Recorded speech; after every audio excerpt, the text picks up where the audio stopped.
Donc après le panorama que vient de dresser Madame la Ministre de l'effort entrepris depuis 4 ans pour profondément rénover la place de l'université dans la société française, nous sommes précisément plongés au cœur du débat qui va occuper les 3 tables rondes de ce jour. La première est bien entendu celle qui pose un cadre général. Elle le fait sous le titre « Dans le monde ou hors du monde, l'université française en perspective ». C'est presque un titre théologique, mais après tout, ici à la Sorbonne, dans le monde ou hors du monde, on se souvient des origines.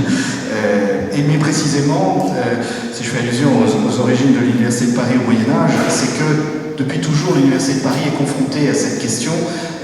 Est-ce qu'elle est coupée ou pas de la société dans laquelle elle vit, de son environnement? Et on se rappelle comment, à la Renaissance, Rabelais se moquait des sorbonicoles et sorbonicules. Si l'on veut prendre une situation plus contrastée, on se rappellera au début du XXe siècle, en plein renouveau, en pleine nouvelle Sorbonne, puis c'est comme ça qu'elle s'appelait, celle de la Troisième République.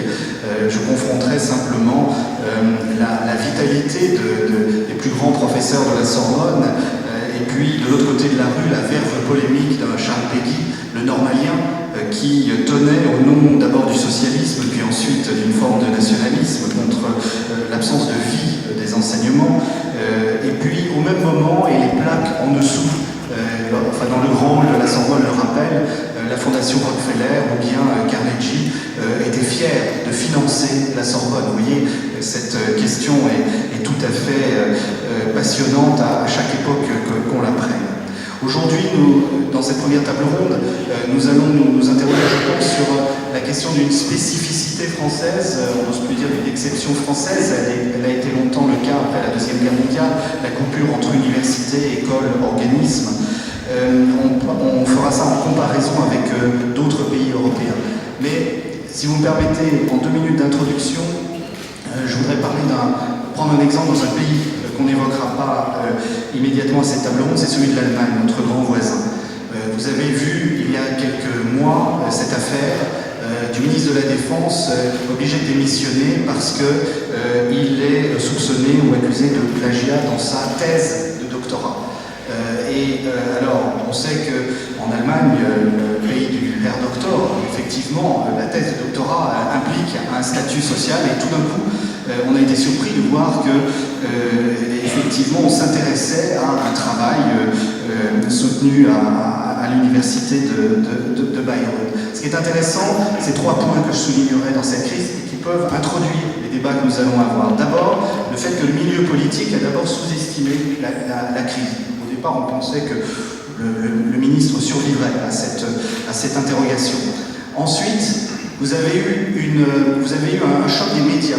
Vous avez le grand quotidien populaire, voire populiste d'Allemagne, la Bild-Zeitung, qui défendait à fond Gutenberg en lui disant « Tiens bon, c'est pas possible, de toute façon, c'est mesquin ces attaques ». Et puis, il y a Internet, le média nouveau, qui lui a rongé petit à petit la réputation du ministre avec des apprentis membres de jury qui ont révisé finalement le jugement du jury universitaire et qui ont dit bah non, là il y aurait du plagiat, là ceci, là cela. Et ce qui est très intéressant aussi, c'est ce que ça nous dit sur la modification de la place de l'université, la manière dont elle doit réagir, parce qu'après tout, il y a quelques décennies, on aurait trouvé impensable de mettre en cause la souveraineté d'un jury de thèse universitaire. C'était sacré. Et là, l'université, pour des raisons sans doute au départ d'urgence et de communication, a tout de suite réagi et tout de suite mis en cause le verdict qui avait été celui du jury. Puis finalement, avant de devoir démissionner de sa fonction au gouvernement, le ministre a été démis de son titre de docteur. Je prends cet exemple et nous allons prendre des exemples ensuite français, espagnols, nord-américains, mais c'est pour vous montrer que la réalité dont nous allons parler aujourd'hui, me semble-t-il, est une réalité mouvante dans le temps et surtout en même temps qu'elle est liée à l'évolution de chacune des sociétés. Et dans la mondialisation, je crois qu'il n'y a pas de modèle unique, et chaque société réagit aussi par rapport à son histoire, et le cas de l'Allemagne, en l'occurrence, où le doctorat est aussi prisé et très significatif. Alors pour évoquer le sujet qui nous occupe aujourd'hui, nous avons la chance de compter sur la participation de M. Jean-Marc Monteil, ancien recteur, ancien directeur général de l'enseignement supérieur, conseiller du Premier ministre, actuellement professeur au CNAM, qui va nous retracer en quelques minutes, va nous faire un panorama aussi, je crois, l'histoire de cette coupure entre université et école. Il va nous la placer dans la perspective d'une plus longue durée. Nous entendrons ensuite le recteur Joseph Brical, ancien recteur de l'université de Barcelone, qui nous évoquera le cas catalan et espagnol. Nous entendrons ensuite M. Eric Froment, l'ancien président de l'université Lumière, qui nous proposera une perspective européenne plus large, en particulier puisqu'il a été président de l'Association européenne des universités. Je passe la parole à M. Brical. Merci. Bien, donc en 1 minute, on va essayer de brosser un panorama, si possible, complet. Je voudrais d'abord dire que l'université française a fait l'objet, depuis très longtemps, de contournements successifs. Le premier de ces contournements ne date évidemment pas d'hier, puisqu'il est lié à une action de François Ier, qui a créé, à côté de l'université, le Collège Royal, qui est devenu le Collège de France, qui n'est pas très éloigné d'ici. Et puis, Patrick Gérard l'a rappelé tout à l'heure, les vicissitudes de la Révolution, la fin des universités d'Ancien Régime, la création des écoles, évidemment à côté de l'université. Ce panorama, à l'époque, nous a éloignés de ce qu'étaient les universités étrangères, notamment l'université allemande, qui avait une association très forte avec la recherche. L'université française était en quelque sorte un endroit où la recherche avait un faible droit de cité, même si un certain nombre de ses acteurs étaient les acteurs principaux de la recherche. À tel point d'ailleurs qu'en 1868, Victor Duruy, voulant créer une activité de recherche très institutionnalisée, a créé l'école pratique des hautes études. L'école pratique des hautes études qui existe évidemment encore aujourd'hui. Si on ajoute à cela, très rapidement, et en 8 minutes il faut passer les siècles, si on ajoute à cela que nous avons créé des organismes de recherche, et notamment après-guerre, l'organisme de recherche le plus puissant au monde aujourd'hui, qui est le Centre national de la recherche scientifique, le Centre national de la recherche scientifique, ça veut dire là où la recherche scientifique de l'ensemble du dispositif national est susceptible de s'exercer, avec évidemment d'autres organismes qui l'ont complété, on voit bien que l'université française et sa relation à la recherche étaient pour le moins une relation extrêmement distendue. Ce qui pose par ailleurs un vrai problème, puisque, comme l'a répété tout à l'heure la ministre Valérie Pécresse, c'est le lieu dans lequel on produit le savoir et on le transmet, et ceux qui le produisent le transmettent. Il y a même un dispositif tout à fait intéressant, ça veut dire simplement que ceux qui diffusent le savoir en sont les producteurs, ils en connaissent donc les vicissitudes de la production. C'est très intéressant parce que ça permet en effet de pouvoir fonder son enseignement sur une dimension critique. Par ailleurs, la dimension méthodologique de la création du savoir permet de le relativiser, ce qui est tout de même important si on ne veut pas confondre le savoir et les croyances dans cette affaire. Et donc, nous avons une université qui, d'une certaine façon, relativement coupée de la recherche, pas par ses ressortissants, mais par les dispositifs institutionnels qui la constituent. Et on a même vu, évidemment, très rapidement, dans les années 60-70, on a vu les filières universitaires qui étaient centrées sur les dispositifs technologiques, ce que nous appelions à l'époque les maîtrises de sciences et techniques, s'autonomiser par rapport à l'université. Le concept d'autonomie n'avait pas tout à fait la même valeur, on verra tout à l'heure, qu'il a aujourd'hui, mais néanmoins ces filières étaient naturellement enclins à s'extraire de l'université, on va le dire comme ça. Et pour des raisons qui tenaient au fait que ce serait mieux d'être à l'extérieur parce qu'on aurait à la fois plus d'autonomie, plus de possibilités de recrutement autonome, bref.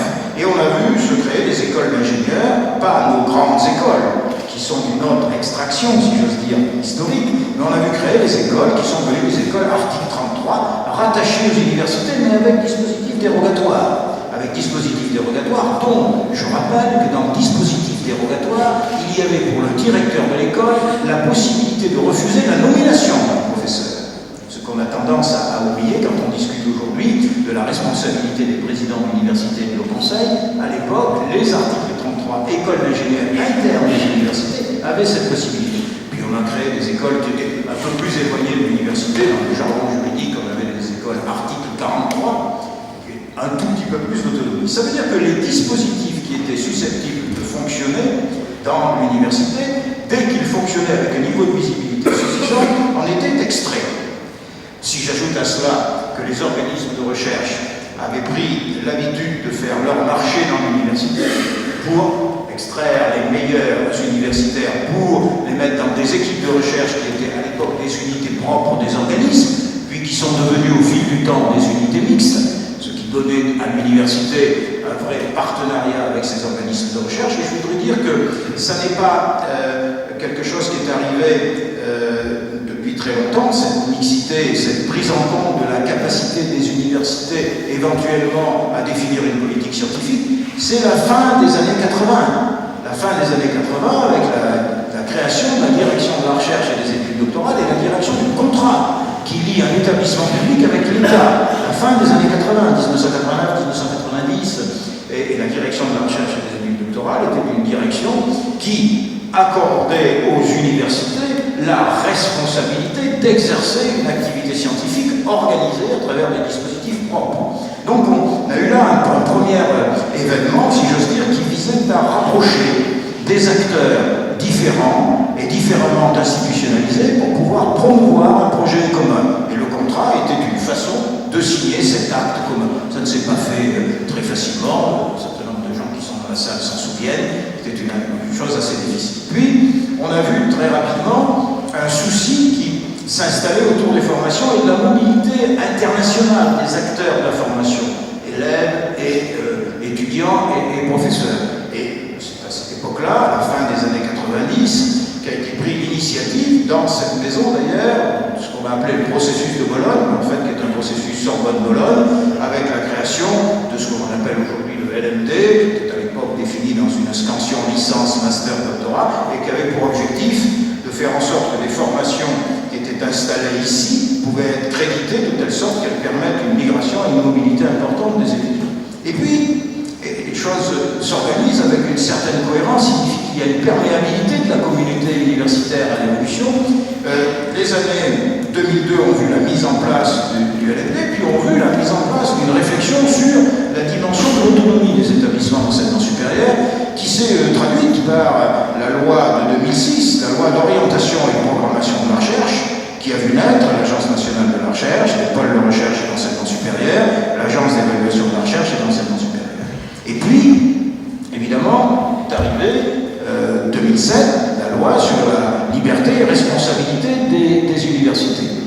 La loi sur l'autonomie. Je terminerai mon propos tout à l'heure par une citation et je vous donnerai la date de cette citation après, évidemment. La loi liberté et responsabilité des universités est arrivée dans une logique qui était une logique de coopération de l'ensemble des dispositifs institutionnels d'enseignement supérieur et de recherche.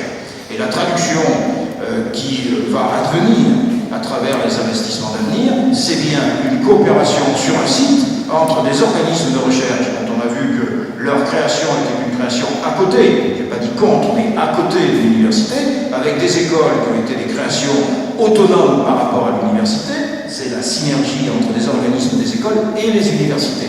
Et d'une certaine façon, c'est la capacité pour des établissements, liberté et responsabilité, ça veut dire c'est la capacité pour des établissements d'organiser une politique scientifique qui soit une politique internationale déclinable localement. Et c'est évidemment la seule façon qu'il y a de mailler un territoire et de permettre l'entrée du pays dans une compétition internationale qui est extrêmement âpre, extrêmement rude. Il ne s'agit pas d'avoir des ambitions locales, il s'agit d'avoir des ambitions internationales déclinables localement. Et liberté et responsabilité des universités permettent ça. Pour quelles raisons? Finalement, ce qui a été un mal peut devenir un bien.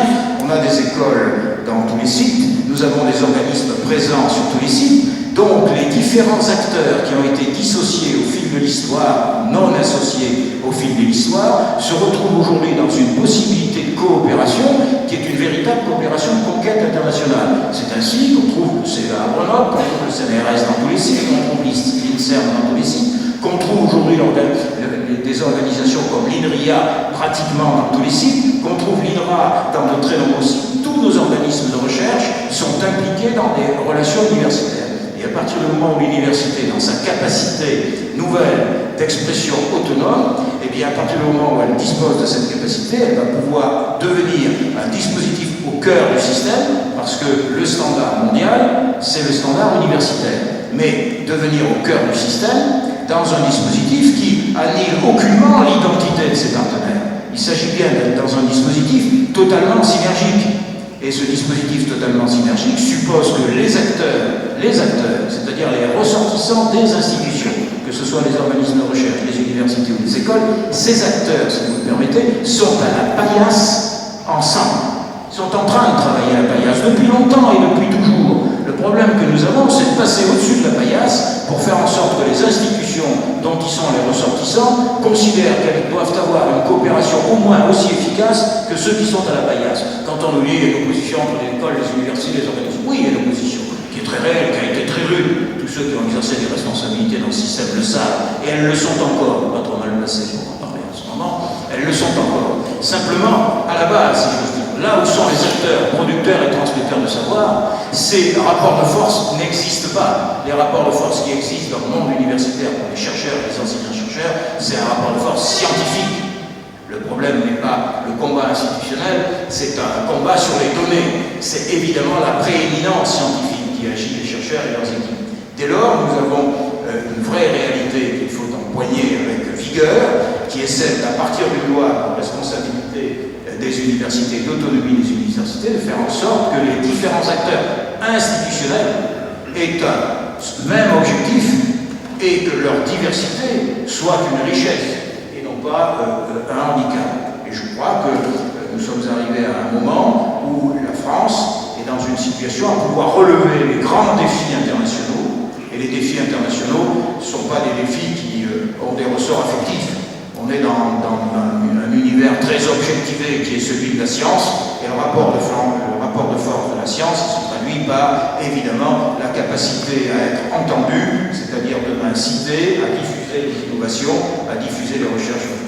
Alors, je vais conclure par une citation, et vous me permettrez de la lire. Je ne peux pas ne pas la lire in extenso, sinon ce serait un véritable crime contre l'histoire.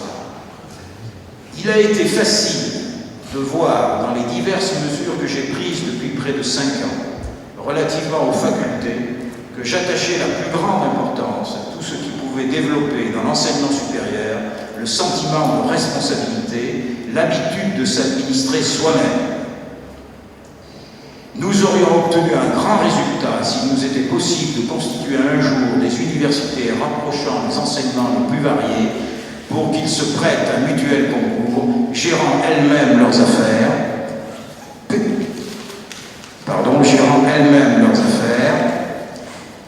pénétrés de leurs devoirs et valeurs. L'auteur de cette citation est Jules Ferry, en 1883.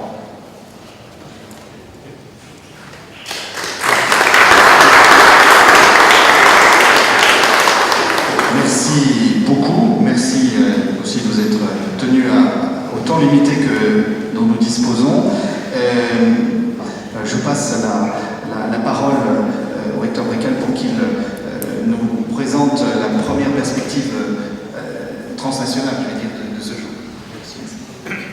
Bonjour.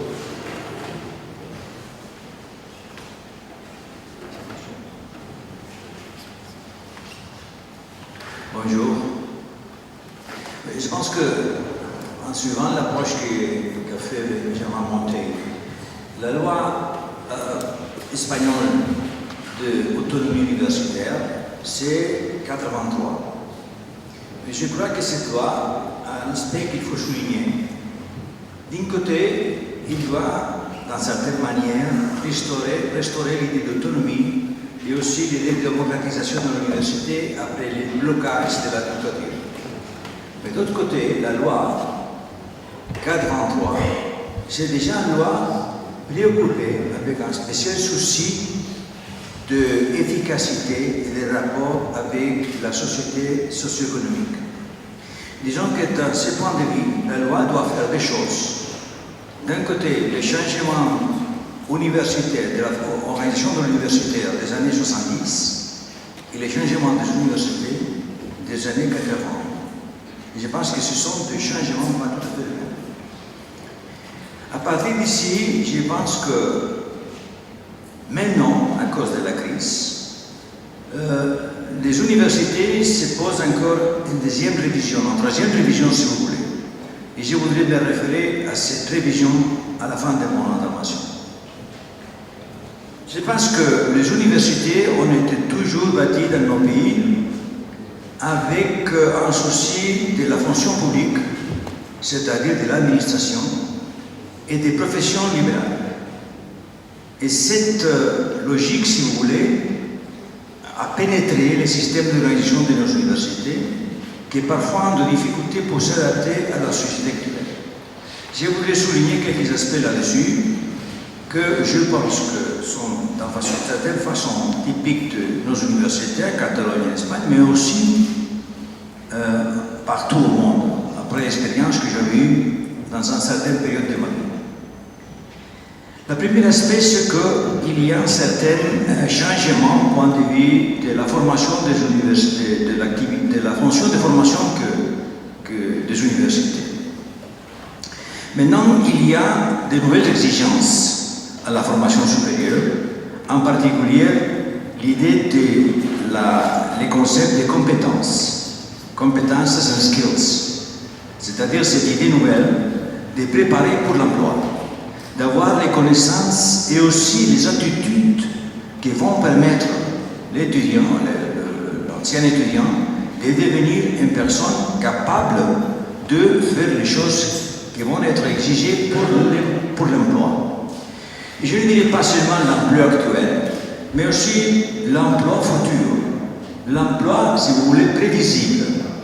Et je pense que ce n'était pas seulement de la technique actuelle pour, dans certaines manières, dépasser même la fonction de l'homme du travail, c'est, à mon avis, la valeur ajoutée qu'on peut espérer de l'enseignement supérieur. C'est-à-dire préparer pour l'actualité, mais en même temps capable de dépasser la réalité actuelle, les concrets.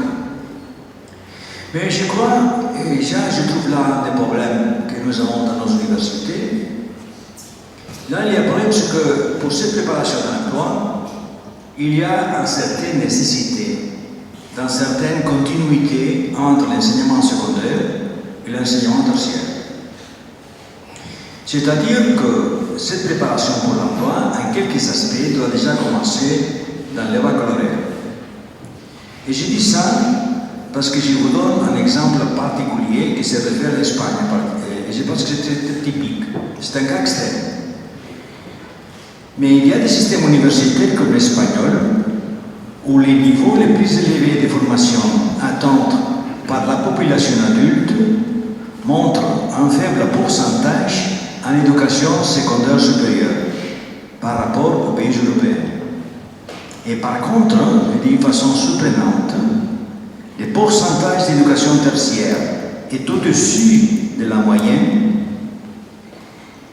Et cela montre que quelque chose n'est pas tout à fait normal pour s'adapter aux besoins de l'emploi. Nous avons une société, en quelques aspects, trop préparée pour les nécessités de la société espagnole, et de l'autre côté, trop personnes peu préparées pour l'innovation dans la production de l'économie de la société. Je pense que j'aime bien expliquer. C'est-à-dire qu'il y a une masse énorme qui arrive au maximum à l'enseignement obligatoire, presque 50%. Alors les pourcentages ont des pourcentages plus élevés en formation tertiaire, et par contre très peu de personnes qui arrivent comme maximum à l'éducation secondaire supérieure. Ça veut dire qu'il y a un passage de l'enseignement secondaire comme préalable à l'université. Et la situation actuelle, c'est que je pense que l'université, en quelques aspects, est postérieure au secondaire. De ce sens de l'emploi, de la préparation pour l'emploi, déjà à partir du secondaire, moi je trouve que c'est très important. Et si ces choses-là ne fonctionnent pas, ces choses manquent, je pense que d'un côté, la société a des problèmes sérieux, mais aussi l'université n'est pas capable de de dépasser sa logique interne, tout à fait liée à un système du passé, la fonction publique et les professions libérales en grande partie. Le deuxième aspect que je voudrais vous souligner, ce qui concerne la recherche. Maintenant, dans nos sociétés, il y a ce qu'on pourrait dire les universités de recherche. On fait distinguer entre les universités de recherche et les autres universités. Je voudrais attirer votre attention au fait que les autres universités doivent être aussi centres de recherche. Peut-être pas au même niveau, mais en tout cas, certaines recherches adaptées aux besoins de l'ensemble. Ces dernières années, partout au monde, et aussi dans nos pays, il y a une création, je peux imaginer parfois, je parle de mon pays, excessive d'universités. Et cette création a été une surraisonnable à cause des besoins territoriaux ou régionaux. C'est-à-dire qu'il y a quelques endroits où l'existence de l'université a beaucoup impulsé une activité sociale et aussi une activité économique. Ou s'il n'a pas impulsé, au minimum, il a aidé beaucoup. Cette action, cette fonction de l'université de continuer dans ces territoires, je pense qu'il est tout à fait nécessaire que ces universités soient aussi centres de recherche.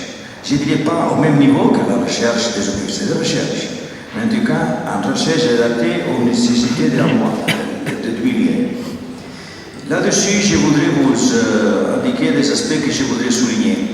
D'un côté, je pense on doit avoir une certaine compatibilité, concordance, si vous voulez, au parallélisme entre les niveaux de recherche des universités et les niveaux de recherche qu'ont besoin des entreprises. Moi, je trouve qu'il y a des pays où les recherches sont capables, dans les universités, d'avoir un certain niveau, et où la compétitivité des entreprises dans les mêmes endroits, ce n'est pas au même niveau que les universités en temps relatif. Ça pose quelques problèmes. Par exemple, à mon expérience, moi, c'est qu'il y a quelques départements à mon université, l'Université de Barcelone, avec un niveau assez très pareil à la moyenne, au-delà de la moyenne européenne, et par contre, la vie économique n'a pas exactement ce niveau. Ça pose un problème sérieux de rapport entre les universités, si vous voulez, la recherche et l'économie. Deuxième aspect que je voudrais souligner sur la recherche est que les rapports entre les universités, les professeurs d'université, les départements universitaires et le monde socio-économique, parfois est canalisé directement des professeurs de département. Ça signifie qu'à l'intérieur de l'université existe une certaine force centrifuge qui peut en certaine manière blesser l'autonomie universitaire comme système central de pouvoir. Central, ça veut dire de coordination générale. Enfin, pour finir, je voudrais vous dire que je crois que l'université a un rôle, formation de recherche, il y a un deuxième rôle, c'est la formation des savoirs. On nous a dit quelque chose là-dessus dans la présentation d'aujourd'hui. Dans le passé, la pensée humaniste, à partir de la Renaissance, a été très forte en Europe. Je pense que toujours, quelques moments de la vie, l'illustration, l'encyclopédie, la pensée des économistes classiques anglaises, par exemple, ont toujours joué un rôle de casser les limites trop endogènes de la pensée scientifique.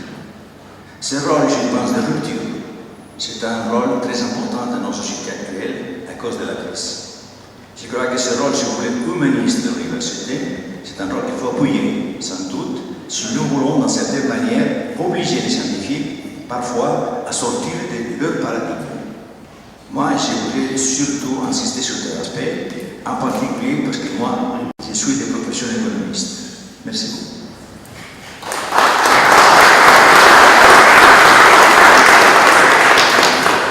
Merci infiniment. Je retiens 3 ou 4 idées fortes de ce que vous avez dit. D'une part, vous nous poussez à nous interroger sur le rôle de l'État, la redéfinition du rôle de l'État dans l'impulsion donnée à l'enseignement supérieur et à la recherche aujourd'hui. Vous avez souligné aussi, et ce qui est un débat que nous avons de plus en plus, c'est la question de la bonne articulation dans l'accès à l'emploi entre le secondaire et le supérieur. Je crois que nous aurons l'occasion d'en reparler aujourd'hui. Vous avez posé la question que M. Monteil avait déjà abordée du maillage territorial et de la fonction de l'université économique et sociale. Et enfin, bien sûr, nous sommes ramenés à la question qui nous intéresse, c'est-à-dire comment l'université et l'universitaire sont-ils en prise sur la société et sur leur environnement. Merci beaucoup. Vous avez aussi esquissé le tableau d'une prise de conscience européenne qui remonte au moins aux années 80, en disant que dans votre pays, la loi datait de 1983, et je passe la parole au président Froment pour qu'il nous élargisse cette perspective européenne. Bonjour, merci. Je ne suis pas sûr d'élargir la perspective, je crois que je vais m'efforcer surtout de jeter un regard par rapport au vaste sujet qui nous est proposé aujourd'hui sur seulement l'université française dans le contexte européen et international. Je dis européen et international puisque de plus en plus on fait la distinction, que ce soit au niveau des dénominations des ministères, des directions ou même de la CPU sur Europe et international. Donc je crois qu'il est important d'avoir cette distinction. Et je voudrais, s'agissant de l'ouverture de l'université française dans cette double dimension européenne puis internationale, autre que l'Europe, souligner d'abord les succès. Je pense que on a effectivement, au plan européen, toute une série de satisfactions qui sont liées par exemple au programme Erasmus, au fait que sur la mobilité entrante et sortante, nous sommes surtout sur la mobilité sortante en tête, que sur les programmes Marie Curie, nous avons joué un rôle et nous jouons un rôle important aussi pour la mobilité des chercheurs, qu'en matière de programmes Erasmus Mundus, nous sommes coordonnateurs de nombreux programmes et en tête très largement pour la coordination des programmes Erasmus Mundus. Donc il y a toute une série d'éléments positifs montrant une vitalité et une ouverture de l'université française sur l'Europe. Nous avons aussi, en matière, le Conseil européen de la recherche a montré que nous avions une attractivité possible sur les jeunes chercheurs, des chercheurs confirmés. Donc des éléments positifs. Si on se place au plan international, le grand critère qu'on voit fréquemment énoncé est celui du nombre d'étudiants étrangers venus en France, qui nous situe en même temps que l'Allemagne, tout ceci est connu, et au 4e rang, à peu près, au 3e rang sur les années par rapport à selon que l'Allemagne nous dépasse ou que nous sommes derrière, et que, bien entendu, toujours en tête, les États-Unis et l'Angleterre.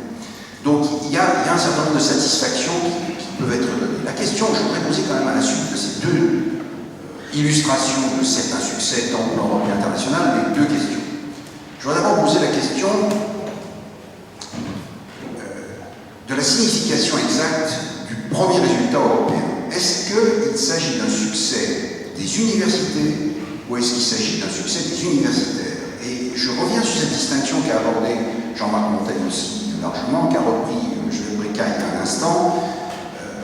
C'est pas tout à fait la même chose, c'est pas tout à fait la même chose. La vitalité et l'articulation des universitaires sur le plan européen est indiscutable, elle dépasse le plan européen, elle existe au plan mondial, mais la question qui se pose, c'est pour la vie, pour le fait que ça ne soit pas nécessairement les universités, a des implications, notamment des implications pour la visibilité. La visibilité n'est pas du tout la même selon qu'il s'agit de résultats parcellaires d'un certain nombre d'universités, tout à fait d'universitaires, de formation universitaire ou de laboratoire de recherche universitaire, ou qu'il s'agit d'universités. Ça ne donne pas la même visibilité. Et on retombe sur des problèmes de fragmentation qu'on connaît bien. Ça ne donne pas non plus les mêmes résultats en termes d'articulation, formation, recherche. Car très souvent c'est cloisonné. Le succès des Erasmus Mundus ne signifie pas nécessairement, le plus souvent je le pense, mais pas nécessairement l'articulation avec des programmes de recherche aussi développés. Ça peut l'être, ça ne l'est pas nécessairement. Et ça n'est pas non plus la même question s'agissant des problèmes d'interdisciplinarité. Selon que c'est conduit par l'université ou c'est conduit par des universitaires qui sont très ancrés dans la discipline, qui sont très ancrés dans la dénomination de leur laboratoire et qui, par voie de conséquence, n'entraînent pas nécessairement une visibilité de l'université. Donc je voudrais souligner et poser cette première question, sûrement des succès, mais quelle est la place exactement de l'institution universitaire universitaire dans ses succès. Et c'est une question, quand j'entendais Jean-Marc Montaigne parler de politique internationale déclinée localement, je m'interrogeais sur le thème politique. Je ne m'interrogeais pas sur l'action internationale déclinée localement, mais je m'interrogeais sur le thème politique. La deuxième remarque que je dois faire concerne les étudiants étrangers et notre information de nous. Cette présence d'étudiants étrangers, il faut quand même l'analyser. Je suis sûr qu'elle reflète l'internationalisation des étudiants. C'est-à-dire que des étudiants venus d'ailleurs ont souhaité changer de pays et venir se former dans notre pays. Ça n'est pas nécessairement le résultat d'une attractivité de l'université. C'est très souvent, tout le monde le sait je pense, le pourcentage d'étudiants venant dans le cadre d'accords signés par les universités est de l'ordre de 20%. 80% sont venus par leur propre choix, par leur propre désir de venir en France pour étudier tel ou tel point. Donc je crois que ceci c'est important parce que là non plus, on n'est pas sûr que ce soit un mouvement induit par l'université en tant qu'institution, par l'université en tant qu'organisation. Et je crois que ça change aussi un peu la vision des choses s'agissant de cette statistique. La deuxième chose que je voudrais souligner, toujours à propos de l'attractivité et de cette information, c'est le fait que on parle de mobilité, mais en France, le terme qui est quand même le plus important, répété et récemment encore, c'est l'attractivité. C'est donc la mobilité entrante.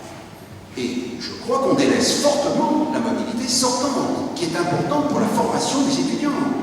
C'est quand même fondamental qu'on se soucie de la nécessité, et je parle des universités plus que des écoles, bien entendu dans tout ce propos, qu'on se soucie de la capacité de nos étudiants formés en France à pouvoir aussi jouer un rôle au plan international et de les préparer cette dimension internationale. Et le concept d'attractivité, il est quand même, quand vous regardez les informations et les discours, il est quand même celui qui est martelé sans arrêt. Alors maintenant, on commence à entendre un petit peu plus le terme de mobilité sortante. Je prends l'exemple des États-Unis, l'initiative qui vient d'être lancée, que vous connaissez sans doute, les 100 000 étudiants que le gouvernement américain souhaite envoyer en Chine pendant les 4 prochaines années. Bon, ce programme montre clairement une autre attitude aussi, qui n'est plus seulement de faire venir sur le territoire américain les étudiants étrangers nécessaires à un développement scientifique, mais qui est aussi de se soucier de la puissance que cela peut entraîner, que d'avoir des étudiants formés et ayant noué des contacts à l'étranger. 100 000 étudiants en 4 ans, c'est quand même une opération significative. Bon, et cette opération, elle nous amène aussi une autre question, toujours sur le problème de la présence des étrangers, qui me paraît un gros problème pour la France, c'est le problème des langues. Le problème des langues est un problème, et ce n'est pas simplement un problème de l'anglais, c'est le problème des langues. Il y a un problème qui me paraît fondamental sur cette dimension des universités dans le monde, des universités françaises dans le monde, notamment dans le monde en général, qui est, je dirais, une insuffisance, sûrement, si l'on veut mener une politique de cette capacité à développer les talents, les compétences, les connaissances en matière d'anglais. Donc pour terminer, je suis sans doute impatient, mais je trouve qu'on est trop timide. Je trouve qu'on est trop timide dans la dimension internationale et dans l'attitude des universités. Je pense que les universités, je parle des universités, avec cette distinction qui est douteuse, qui est discutable entre l'université et l'université. Excusez-moi, ayant une certaine tendance à penser qu'un des acteurs centraux de l'évolution est quand même aussi l'organisation et l'institution, je mets le doigt sur l'institution université qui me paraît être un acteur important de cette évolution, accompagnant bien entendu et accompagné par les universitaires, ça va de soi, et précédé quelquefois par les universitaires. Et donc je reviens sur la timidité, je trouve trop timide les presses actuellement, qui en matière de relations internationales, avec pour objectif certainement, et qui à mon avis ont beaucoup de peine à l'exprimer, beaucoup de peine à avancer dans cette direction. Je trouve timides les IDEX qui ont été pensés beaucoup sous un angle national, en développant eux l'articulation potentielle avec des voisins proches. Et je me demande ce qui serait passé si certaines universités, si certaines presses avaient souhaité développer de façon importante des relations avec d'autres universités civiles très près d'elles, ce qui serait passé en termes de financement et quelle aurait été l'attitude des autorités françaises face à un financement qui serait allé aussi vers des laboratoires à l'étranger, vers des développements à l'étranger. Et enfin, je pense qu'on est timide sur l'Europe universitaire. Je rappelle quand même qu'ici, il y a quelques années, comme ça a été rappelé par Jean-Marc Montaigne, il y a eu un grand élan où la France joue un rôle quand même moteur sur l'Europe universitaire. Je pense qu'il serait souhaitable que, de nouveau, il y ait quelques élans concernant l'Europe universitaire émanant de la France. Merci.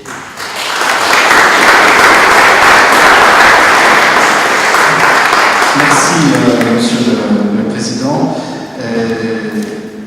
Puisque nous parlions de théologie tout à l'heure, vous avez presque ramené à la querelle des universaux dans l'université médiévale. Parce que qu'est-ce qui fait l'université? Est-ce que ce sont les universitaires pris individuellement, ou est-ce qu'il faut repenser l'institution?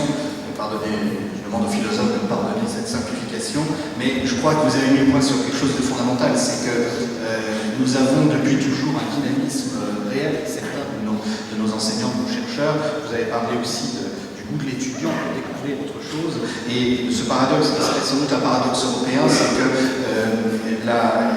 il ne va pas forcément dans une université parce qu'elle est attractive, mais parce qu'elle est une université à l'étranger. Donc, et c'est peut-être quelque chose qui doit évoluer. Madame Lamont, vu du continent nord-américain, mais avec votre expérience transatlantique, est-ce que vous pouvez nous dire ce que vous ressentez? Ça marche?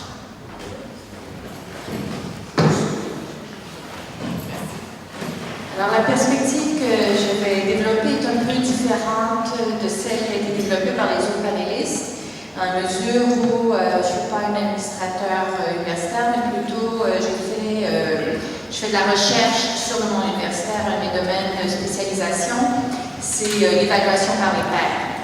Et j'ai écrit un livre qui s'appelle How Professors Think Inside the Curtis World of Academic Judgment, qui est basé sur une analyse très détaillée du processus par lequel les évaluateurs, les chercheurs américains, les universitaires s'engagent en processus d'évaluation, et surtout comment est-ce qu'ils conceptualisent ce qu'ils font. Le livre, avant que le département de marketing de Harvard University Press s'en accapare, s'appelait Cream Rising, parce que les évaluateurs que j'ai interviewés croient que le processus marche, et ils croient très fermement. Alors la question, c'est évidemment quelles sont les conditions qui rendent possible cette foi dans le système, cette légitimité dans le système. Et je prendrais comme point de départ que cette foi dans le système de l'évaluation par les pairs est beaucoup moins consolidée dans le contexte français qu'elle ne l'est dans le contexte américain. Et je ne vais pas me mettre en position où, en tant que nord-américaine, on va dire aux Français quoi faire, pas du tout. Plutôt, ce que je suggérerais, c'est que les conditions de fonctionnement de l'évaluation par les pairs telles qu'il existe aux États-Unis aujourd'hui sont un produit historique qui correspondent à des conditions de formation du soi, de l'identité des universitaires, qui sont proprement américaines. Alors, ça ne sert à rien de regarder la France ou regarder les autres milieux européens et de se dire pourquoi ils ne font pas comme les États-Unis. Il faut plutôt essayer de réfléchir sur quels sont les mécanismes qui peuvent être mis en place ici pour renforcer une plus grande foi dans le système d'évaluation. Alors, avant de vous parler dans plus grand détail de ce que j'ai fait dans mon livre, je vais juste vous faire quelques remarques très très générales sur les différences entre le système américain et le système français. Ce sont des remarques que vous apprendrez rien, je suis sûre que c'est des choses que vous connaissez déjà. D'abord, il y a le fait évident que le système américain, la division centrale, c'est pas du tout la division entre les grandes écoles, le CNRS et l'université, mais plutôt entre les universités publiques et les universités privées. Et le fait que l'argent a un rôle très très important dans la création des universités, des hiérarchies universitaires. Si on a 3000 à peu près dépendants selon comment on compte, 3000 universités, c'est un système qui est énormément hiérarchisé. On parle souvent de Harvard, mais pour Harvard, il y a beaucoup d'universités médiocres ou d'universités où les gens ne font pas de recherche. Alors, c'est pas tant que tous les chercheurs tous les enseignants font de la recherche, parce qu'évidemment, il y a le système de classification Carnegie qui distingue entre les R1, R2, les universités où on fait de la recherche et les autres, et ce sont des universités où il y a des investissements financiers très très importants, ce qu'on oublie souvent, je pense, quand on essaie de comparer les universités européennes et les universités américaines. si on compare nos 3000 universités américaines avec les 80 quelques universités françaises, évidemment, on ne parle pas du tout de monde institutionnel qui soit comparable, et aussi le fait que les universités américaines soient dispersées dans l'espace, ce qui veut dire que pour le monde de l'évaluation, ça veut dire qu'on peut rassembler dans un gratte-ciel à Manhattan 20 chercheurs d'une même discipline ou de différentes disciplines, et ils ont des relations très différentes les unes aux autres de ce qu'on trouverait si on faisait la même opération à Paris. Alors, le problème qui nous est donné, c'est celui de réfléchir sur la question de l'autonomie universitaire. Alors, moi, j'approche la question de l'autonomie à travers l'évaluation par les pairs, sauf qu'un des critères dont on sert évidemment dans l'évaluation, c'est les critères de l'utilité du savoir. Alors, on peut regarder par exemple le cas du Canada, où le Canadian Social Science and Humanities Research Council utilise officiellement comme critère d'évaluation l'utilité. Alors, on peut s'imaginer tout de suite les critiques qui peuvent être faites, la subordination de l'université au monde des affaires ou l'instrumentalisation du savoir. En fait, le critère d'utilité est défini de façon très générale. Ça inclut la création de sites Internet pour diffuser le savoir, ça inclut la rédaction d'éditoriaux, ça inclut la collaboration avec des OGM et aussi l'interaction avec le secteur privé. Alors, si on conçoit la question de l'implication ou de l'insertion de l'université dans le monde de façon très générale, il est possible d'utiliser ça comme critère d'évaluation. Et je pense que ce qui s'est fait au Canada autour de ces questions-là est quelque chose de très très bien. Ça vaut la peine de le regarder, d'y regarder plus près. J'avais d'ailleurs écrit pour eux un rapport qui comparait ces questions aux États-Unis, en France et en Grande-Bretagne. Et ça me fera plaisir de vous l'envoyer si ça vous intéresse.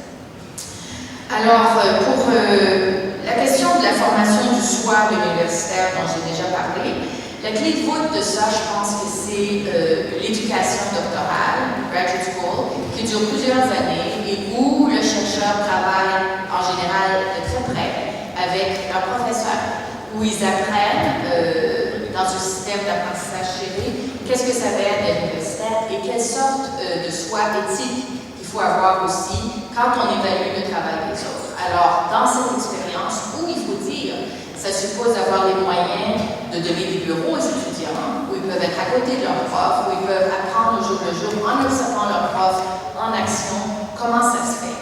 Alors, c'est un système qui est hautement institutionnalisé. La NSF, l'équivalent de l'ANR, a été mise en place après la guerre. Alors, il y a maintenant un degré de pris pour acquis au niveau du fonctionnement de ces systèmes d'évaluation qui sont hautement consolidés et qui sont jamais, la culture évaluative n'est jamais enseignée de façon explicite. C'est vraiment quelque chose qui s'apprend par osmose et par mimétisme au cours de ces années. Alors, on peut se demander si la consolidation d'une culture évaluative plus forte dans le système français, ça présupposerait non seulement évidemment la création et l'institutionnalisation d'une ANR qui serait vraiment autonome, du ministère et de d'autres organismes, mais aussi le financement d'une éducation doctorale qui pourrait permettre une socialisation beaucoup plus prononcée des étudiants dans cette culture évaluative.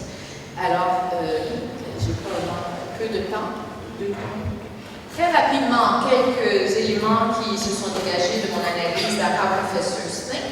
J'ai identifié en demandant à mes interviewés quels sont les pires et les meilleurs panélistes qui étaient avec eux, qui servaient avec eux dans différents comités d'évaluation et quels sont les moments de crise auxquels ils ont fait face. Et presque sans exception, les moments de crise, c'était des moments où l'autonomie des experts n'était pas respectée, c'est-à-dire la souveraineté disciplinaire. Par exemple, un philosophe refusait de déjeuner avec les autres évaluateurs quand il s'est perçu que les féministes qui étaient sur le panel ne respectaient pas son opinion. La question aussi de la gestion de l'intérêt personnel. Alors, être capable de mettre en parenthèse son propre intérêt et surtout ne jamais être juge et parti. Alors, la question de l'autopromotion ou de la promotion de ses propres étudiants, c'est évidemment quelque chose qui est vu comme absolument anathème. Et il faut bien dire que la sélection des panélistes est basée sur non seulement les critères d'excellence universitaire et de réputation, mais aussi d'excellence morale. C'est-à-dire que quand les agents de programme essayent de choisir qui va être invité, de savoir est-ce que la personne a une réputation comme étant une personne éthique qui justement va systématiquement se désister quand leurs étudiants ou les étudiants de leurs meilleurs amis sont évalués. Ça fait partie du prix pour acquis concernant le fonctionnement de ce monde-là et c'est les conditions qui permettent à cet univers de fonctionner. Aussi des notions de pluralisme de méthodologique, utilisation de critères qui sont pertinents pour la discipline de la personne qui est en train d'être évaluée. Alors, je ne propose pas du tout de prendre le système américain comme modèle. Il y a maintenant une frénésie dans le monde européen. Tout le monde se retourne vers les États-Unis, en partie dans un esprit compétitif pour dire comment ils le font. Il y a des systèmes très intéressants qui ont été mis en place. Je vous mentionnais le cas de North Face. C'est une association d'organismes nationaux type ANR qui est basée, qui a été mise sur place à l'Académie des sciences de Finlande pour essayer justement de développer un système où il y aurait la mise en place de l'utilisation systématique d'évaluateurs internationaux qui ne soient pas les copains des gens à l'intérieur. Mais néanmoins, je pense qu'il y a des choses qui peuvent être faites dans le contexte français pour essayer de renforcer la foi que les universitaires ont dans l'évaluation par les pairs. Par exemple, on pourrait réfléchir à la création possible d'une charte éthique minimale pour les sections du CNU qui condamnerait l'autopromotion ou qui imposerait un système de nomination des membres qui soit guidé vraiment de façon plus unique par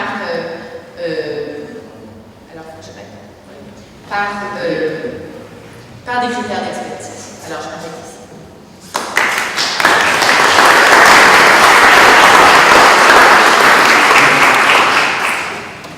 Merci beaucoup. C'est intéressant parce que nous avons parlé territoire, nous avons parlé institution et vous amenez une réponse qui est celle de l'appropriation de l'évaluation par tous les acteurs. Je pense que dans le débat qui va suivre, il serait peut-être intéressant que nous revenions, sans vouloir absolument forcer une opposition entre une approche nord-américaine et une approche européenne, mais il faudra que nous y revenions. Je passe la parole à Louis Vogel. Merci. Alors dans les 7 minutes qui me sont imparties, je vous abordais trois questions qui paraissent majeures, qui dérivent un peu de tout ce qui a été dit avant moi. La première, c'est la question de la spécificité de l'université française, qui est très différente, effectivement, comme vous l'avez montré directement, de l'américaine.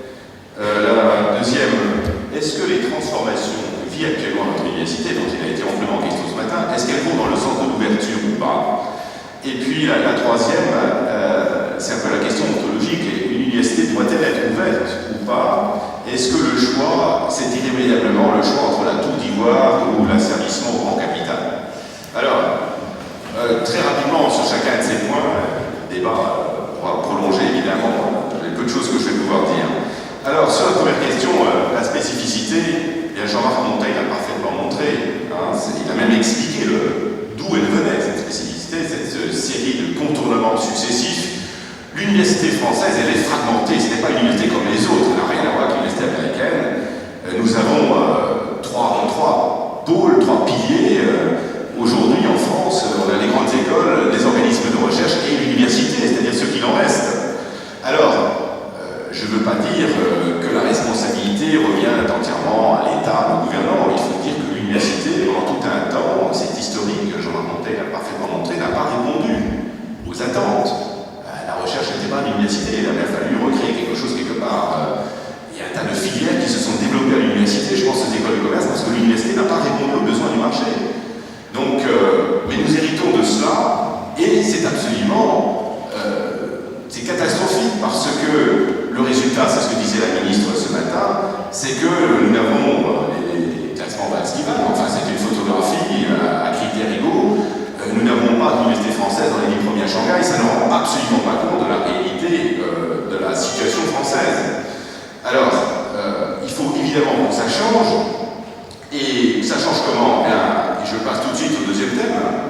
est-ce que les transformations actuelles, est-ce qu'elles vont dans le sens d'une ouverture? Alors, à mon sens, oui, totalement oui, je le pense profondément. Tout ce que nous vivons depuis quelques années en France, ça va dans le sens de l'ouverture.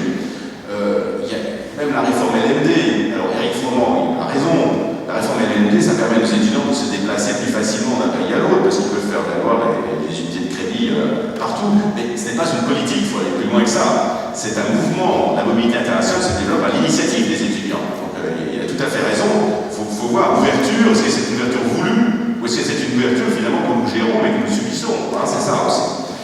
Alors, l'autonomie, ça permet de développer des stratégies propres.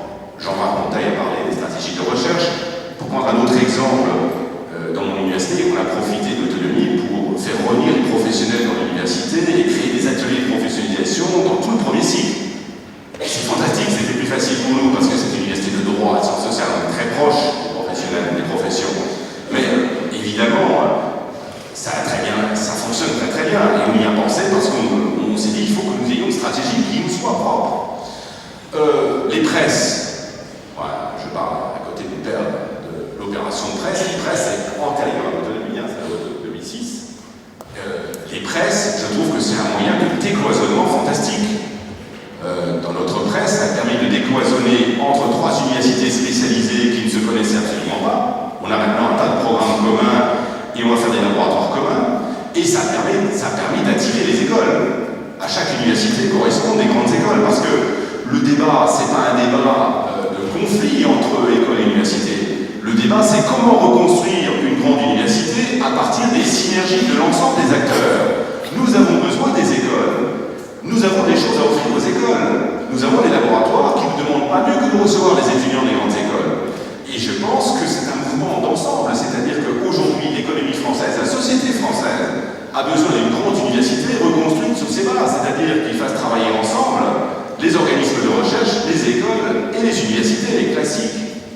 Donc, on va dans cette direction, on décloisonne, on reconstruit de grandes universités qui seront alors des universités ressemblant à des universités américaines. Et puis, le programme IDEX, à mon avis, c'est le moyen de faire rentrer les organismes de recherche dans la stratégie universitaire.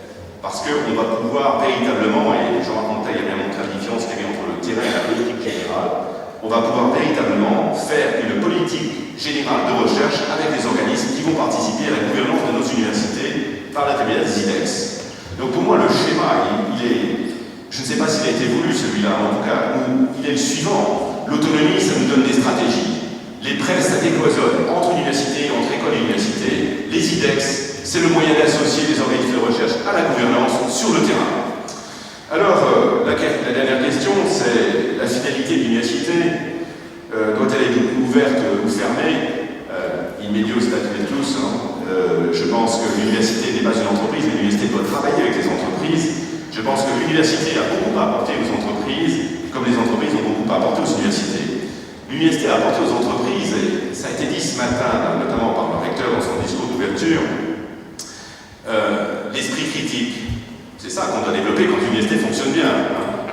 L'esprit critique, ça permet de construire des profils complètement différents des profils des écoles, des profils dont l'économie a besoin aujourd'hui. Récemment, la CPU a conclu une charte avec le MEDEF. On voit bien que les entreprises sont intéressées par les profils faits par l'université, parce qu'ils apportent autre chose que les profils qui sortent de nos grandes écoles. Le recul, la capacité d'adaptation.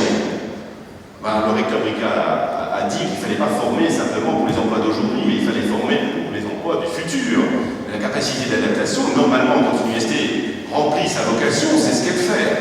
Nous formons des gens adaptables, parce que justement, il y a du recul. On forme, c'est le savoir produit par la recherche, et la recherche qui se fait simultanément à la transmission du savoir. Normalement, si ça fonctionne bien, ça doit donner ce résultat. Et ça doit donner des profils dont la société a besoin. Regardez la crise des marchés financiers, on a assez dit qu'une des causes ou la crise, on a vu ça lors du sommet international qui a réuni justement, parallèlement au G8, G20, qui a réuni les universitaires. On a bien vu que nous avons quelque chose à apporter que les autres, ceux qui font de la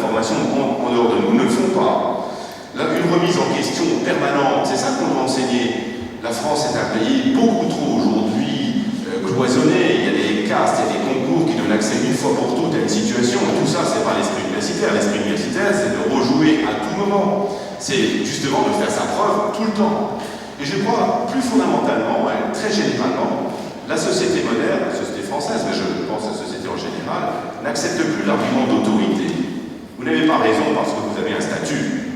Vous avez raison parce que vous entrez dans un dialogue avec l'autre, et que vous l'emportez, vous arrivez à emporter la conviction de l'auditoire qui vous écoute. Je crois que la vocation de l'université, c'est ça. Alors de l'autre côté, donc on voit bien que l'université a beaucoup de choses à apporter, je dirais, à la société en général. Les entreprises. Bon, souvent on réduit l'apport des entreprises à l'apport d'argent. Je crois que fondamentalement, évidemment c'est très intéressant, mais fondamentalement c'est pas ça. Les entreprises, elles peuvent nous apporter un peu d'air frais. Voyons, il y a la caricature du mandarin qui se bat pour son bureau, etc., parce qu'il a réduit la surface des problèmes à une surface qui n'a rien à voir avec le monde réel. Ben, il faut y mettre fin. L'arrivée des entreprises, de leur façon de voir les choses, est excellente pour nous. Et puis, plus généralement, l'entreprise a une volonté de faire aboutir les choses. Et nous, sur nos campus, nous avons besoin de ça. Donc, vous savez, ce qui se passe en ce moment en France, c'est un formidable changement. L'université change, mais je crois que ce qui change encore plus que l'université elle-même, c'est le regard porté sur l'université. La ministre a cité le pourcentage de 16% de premiers vœux supplémentaires par rapport à l'année précédente. On voit bien que la société regarde son université de façon différente. Et ça nous stimule. Parce que je crois, et je terminerai par là, que les investissements d'avenir révèlent, c'est que l'université connaît aujourd'hui une dynamique fantastique. Et je ne dirais pas que c'est simplement les laboratoires qui l'emportent, les index qui gagnent, enfin c'est pas ça. C'est que dans toutes nos universités, les chercheurs, les enseignants ont été stimulés et qui sont prêts à répondre. Et que si on leur fait confiance, l'université française arrivera à sortir de ces contradictions parce qu'il ne faut pas les nier, elles existent, elles sont bien vraies. Mais on les dépassera. Merci.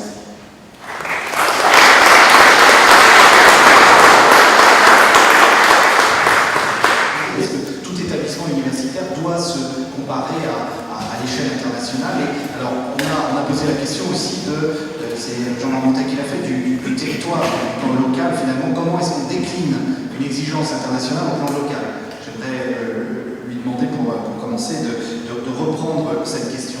Le deuxième axe que moi je vois se dégager, c'est la nécessité de trouver une langue commune autour de l'université. Qu'est-ce que c'est l'université? Comment on la ressent? Comment est-ce que la société peut finalement faire passer une demande et en même temps se rendre compte des transformations de l'université? Alors, est-ce que l'évaluation suffit pour trouver un langage commun?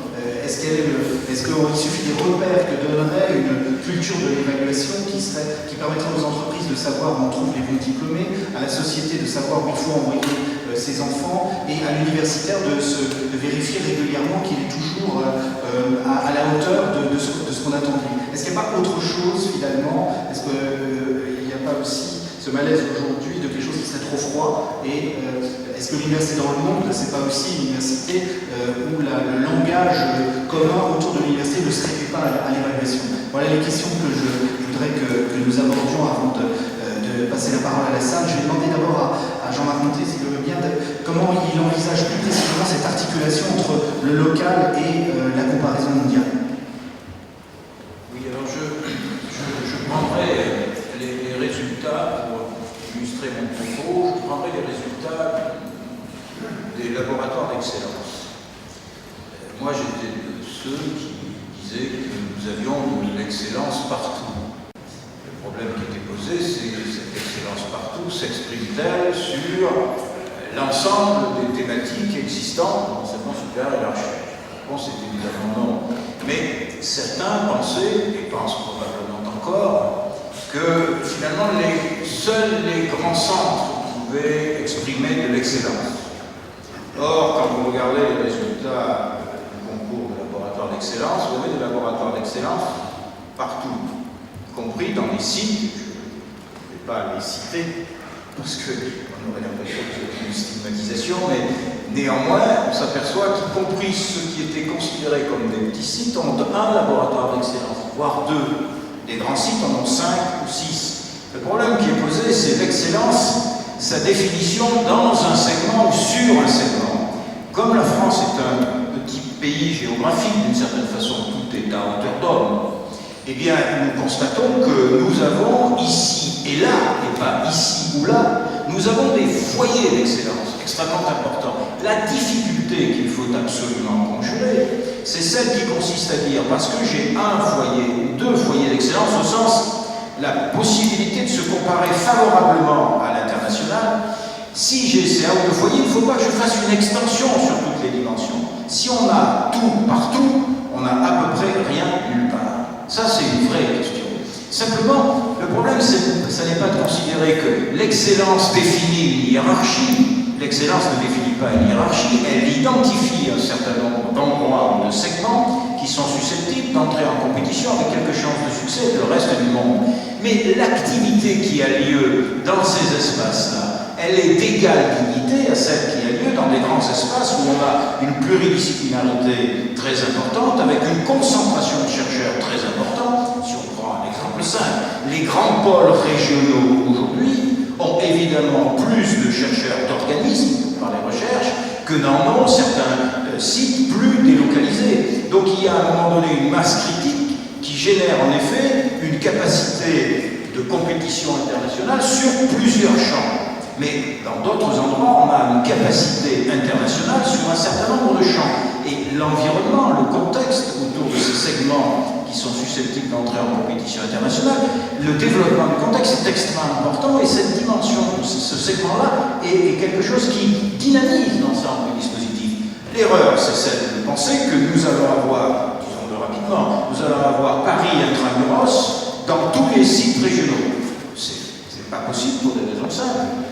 Prenons une université, pour la citer parce que ce n'est pas désobligeant à son endroit, prenez une université de Paris 6 comme université de sciences, vous n'avez pas l'équivalent de l'université de Paris 6 sur tous les territoires, pour des raisons qui ne tiennent pas seulement aux caractéristiques et aux compétences intrinsèques de l'université, mais qui tiennent au fait que, évidemment, sa surface en ressources humaines, parce que la recherche, la formation, l'innovation, la relation avec le monde industriel, je suis désolé, c'est fait par des hommes et des femmes. Et donc, vous avez une concentration plus grande ici que là. Ce que je trouve important dans le dispositif français, c'est qu'il y a une excellence, enfin, je n'aime pas le mot, mais il y a une qualité internationale identifiable partout, mais sur des segments qui n'ont pas la même ampleur. Mais ça, c'est une chance extraordinaire. Ça veut dire que, d'une certaine façon, le territoire est aménagé et qu'il y a une certaine forme de division du travail, éventuellement à organiser.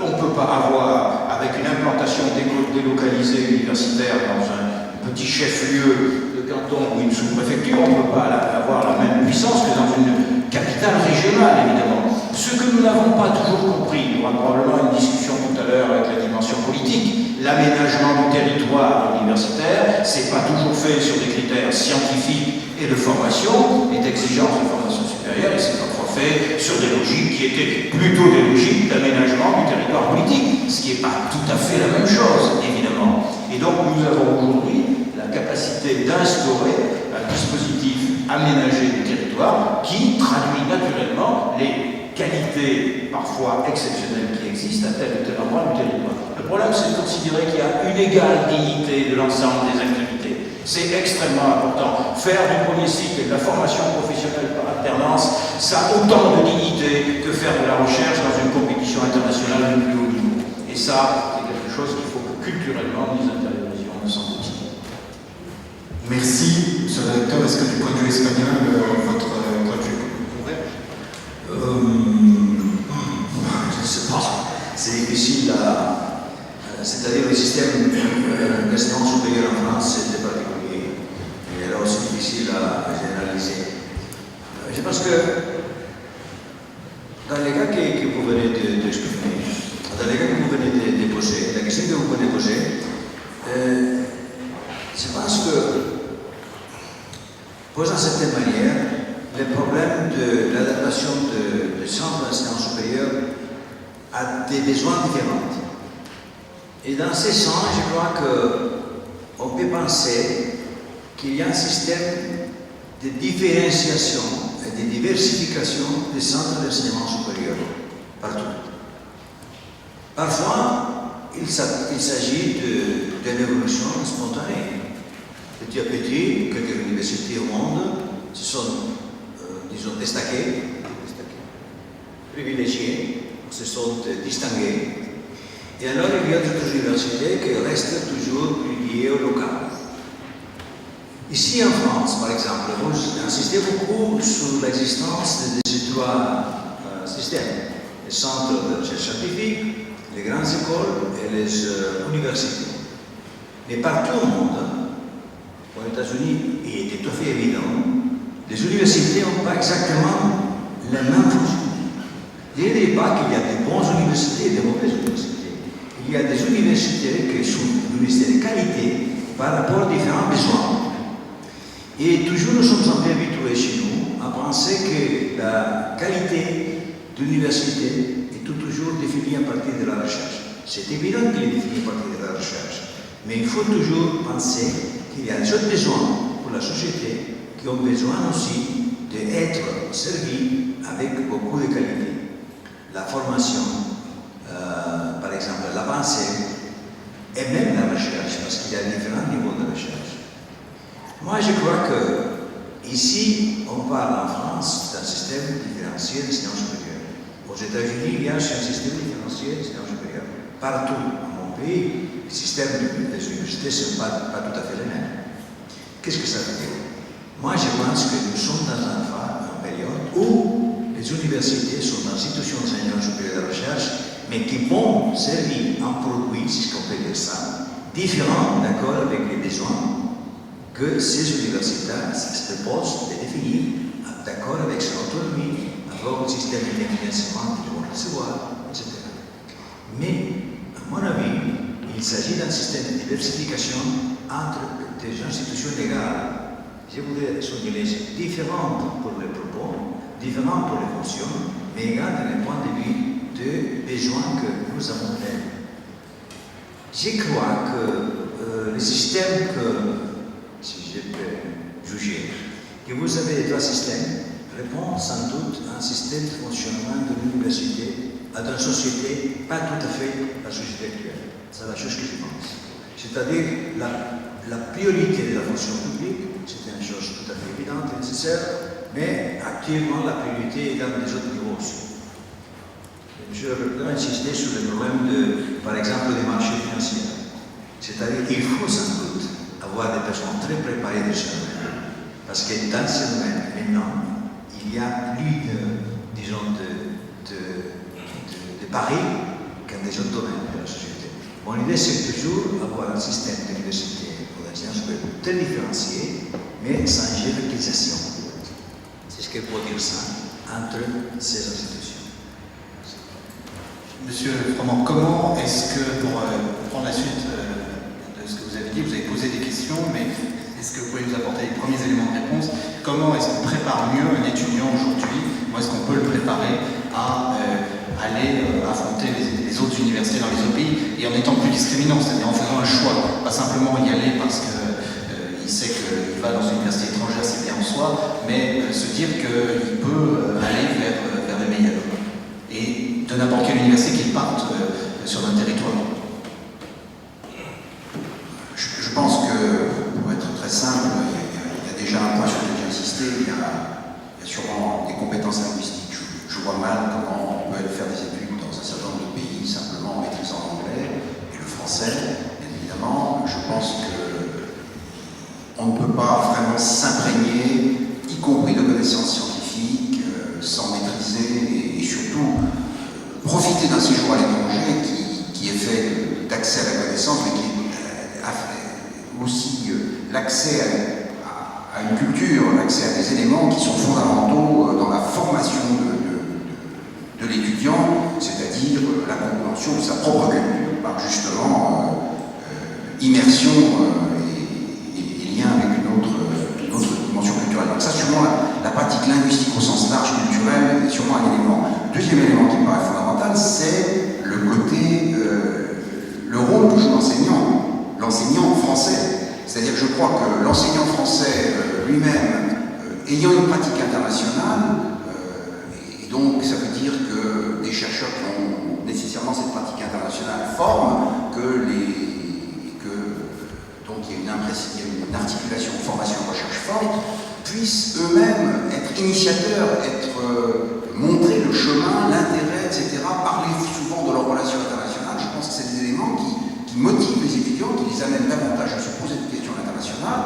Et puis je crois qu'il faut aider quand même, parce que c'est un mouvement qui est difficile financièrement, c'est un mouvement qui est difficile culturellement. Il faut aider aussi par des préparations qui sont notamment de mettre en contact l'étudiant avant, et notamment au niveau de la licence, avec des enseignants étrangers, fréquemment, en termes linguistiques, en termes pédagogiques, parce qu'il y a aussi tout un élément pédagogique important. Je voulais simplement revenir juste sur la question précédente, sur le local aussi, et l'adaptation de l'université locale. Je pense qu'une des questions, et moi je voudrais appuyer ce qui a été dit par Joseph Bricaille, sur les laboratoires d'excellence sont répartis d'une certaine façon localement, comme l'a dit Jean-Marc Monteil, et de façon beaucoup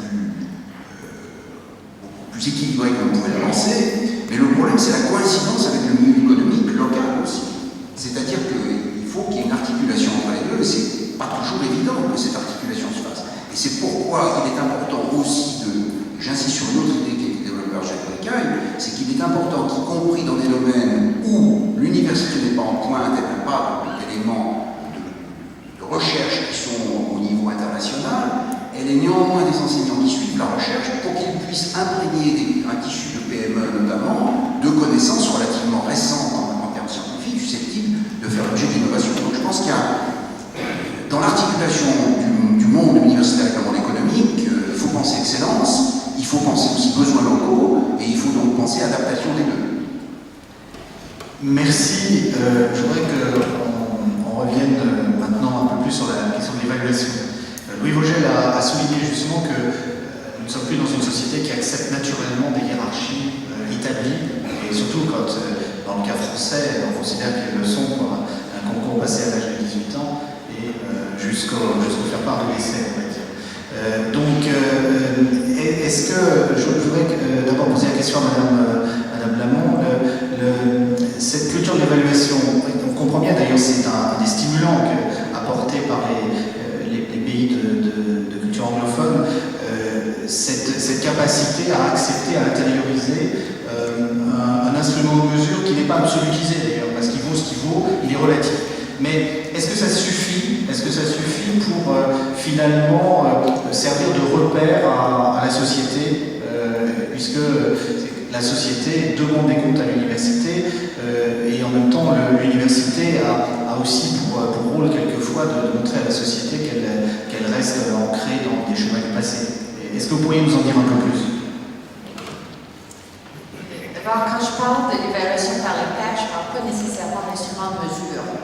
Je pense qu'en fait, je parle pas beaucoup du tout d'instrument de mesure. Pour moi, ce qui est le plus central, c'est la notion que si tu passes 20, 30 ans dans une littérature, tu sais très bien, tu es un connaisseur, dans le sens connaisseur du vin, tu as un système de classification extrêmement détaillé et bien informé de ce qui a déjà été fait, et ça te permet de déterminer ce qui est neuf.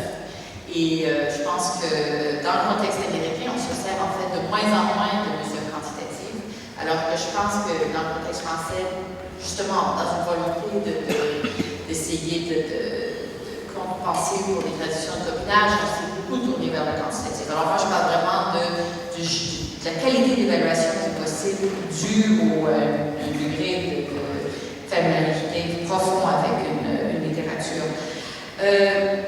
Moi, je pense qu'en fait, la société est rarement un acteur.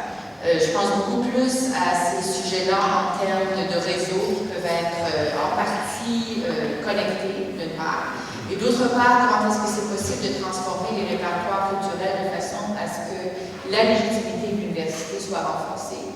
Et là, je pense qu'il y a beaucoup de travail à faire au niveau d'améliorer la foi que les gens ont dans le système, pour revenir à ce qui était dit plus tôt, par exemple, le fait que l'excellence se trouve partout. Il y a quand même un idéal démocratique qui est associé à l'idéal de la connaissance, et cette notion de dispersion de l'excellence dans un territoire est certainement en cohésion avec ça. Par contre, pour que les gens veuillent compétitionner, il faut croire dans le fair play. Il faut croire que le succès est possible. Et ça présume le renforcement d'une culture d'excellence qui, je pense, peut très bien réverbérer sur la perception que la société peut avoir de l'université. Si on perçoit que c'est un univers où la méritocratie triomphe, on va justement voir plus de gens s'impliquer et plus de jeunes qui ont beaucoup de talent pour pouvoir faire des carrières de chercheurs. Et je pense que c'est le genre de travail culturel qui doit être poursuivi. Louis-Vogel, avant qu'on passe la parole pour quelques questions à la salle, Jean-Marc Montaigne a parlé de l'égalité des établissements universitaires, des types de formation. Est-ce que ça suffit pour répondre aux inquiétudes? Comme je parlais au président de la CPU, finalement, on peut avoir l'inquiétude d'un processus de différenciation qui aboutirait, vous dites, on n'est plus dans une société qui accepte les hiérarchies, mais qui aboutirait à des hiérarchies. C'est la crainte qui est très forte. Comment est-ce que la notion d'égale dignité des formations suffit pour répondre à ces appréhensions? Moi, je suis absolument, tout à fait d'accord avec ce que Jean-Marc Montaigne a dit tout à l'heure. Je ne sais pas, il y a des ondes. La semaine dernière, je passais devant la MEC, la mission d'évaluation de contrôle, et j'ai lu exactement la phrase qu'il a prononcée. J'ai dit l'excellence peut être partout. On peut avoir, et ce qui change, c'est la surface de l'excellence. Et c'est pour ça qu'il y aura des grands rôles et d'autres qui sont différents, mais qui sont aussi excellents que les grands. Ils en auront moins, mais voilà, c'est quantitatif, c'est pas qualitatif. Donc, c'est vrai qu'on va vers la différenciation, et c'est vrai aussi qu'on y va un peu temps combattant, c'est-à-dire que les programmes se multiplient. Ce qu'il faut, c'est arriver à redonner une cohérence à l'ensemble du système, pour que ça soit accepté, tout ça. Et je pense que d'ailleurs, la conférence des présidents de l'université, de ce point de vue, a un rôle fondamental à jouer, parce que à côté de ces laboratoires excellents qui sont partout, il y a les universités, il y a un service public de l'enseignement supérieur, et qu'on a construit à grand-peine. Chaque étudiant trouve à proximité de son domicile un endroit où il peut faire ses études, et un endroit de qualité. Donc, justement, on est parlé dans un système complètement différencié. Il y a vraiment le meilleur, mais aussi le pire, ce que vous avez souligné tout à l'heure. Donc je pense qu'il faut arriver, c'est ça le défi aujourd'hui, c'est qu'il faut arriver à construire un système cohérent sans sacrifier l'existant. Et ça, c'est difficile, parce que nous sommes entre deux, on est dans une situation tout à fait intermédiaire, sans sacrifier l'existant, et tout en mettant l'accent sur cette dynamisation nécessaire de l'université française. Et je crois que c'est ça le défi des gouvernants. Aujourd'hui, c'est ça qu'il faut faire, c'est garder la cohérence ensemble du système, la reconstruire si elle a été mise en question, tout en permettant à nos enseignants-chercheurs de faire le meilleur. Et ils attendent ça, et ils sont prêts à ça. Merci. Alors, pour ne pas trop prendre sur la pause café, que nous aurons bien mérité vu la densité de ce qui a été dit, je propose que nous prenions 3 questions de la salle. Je demande à ceux qui prendront la parole que ce soit de vraies questions, de manière à ce que nos orateurs puissent répondre à une vraie question.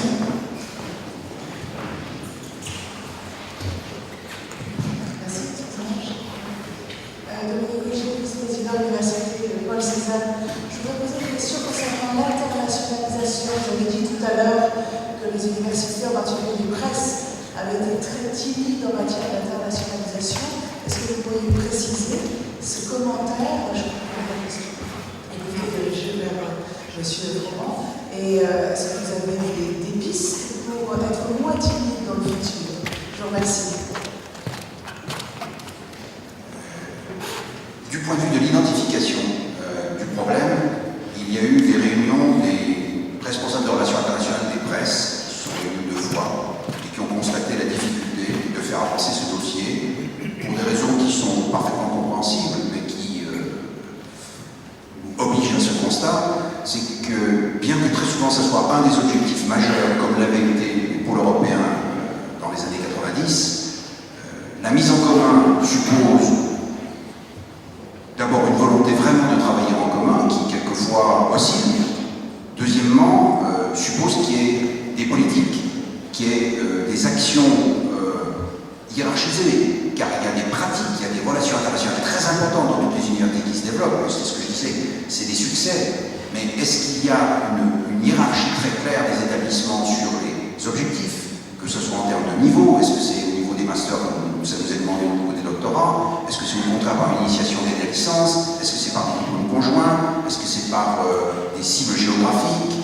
Comment mène-t-on ces politiques? Et c'est là où la deuxième raison, la deuxième difficulté qu'on constate, c'est qu'il y a non seulement des volontés qui sont fragiles quelquefois dans les presses, mais deuxièmement, il y a une insuffisance de vision très claire des établissements, de chaque établissement, donc qui rend difficile la construction.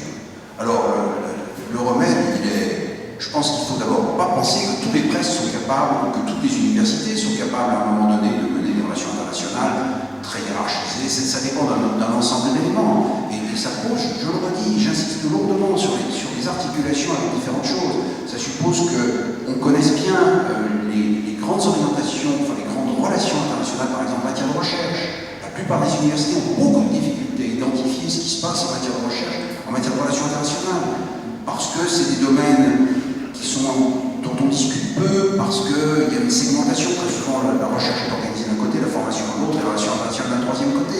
Il y a des tas d'éléments qui rendent difficile cette mise en valeur d'une réalité internationale qui existe et qui n'arrive pas à donner une vision claire d'une politique d'établissement ou de politique de presse. Donc j'ai parlé de presse parce que c'est quand même un effort qui est fait pour rassembler sur des sites.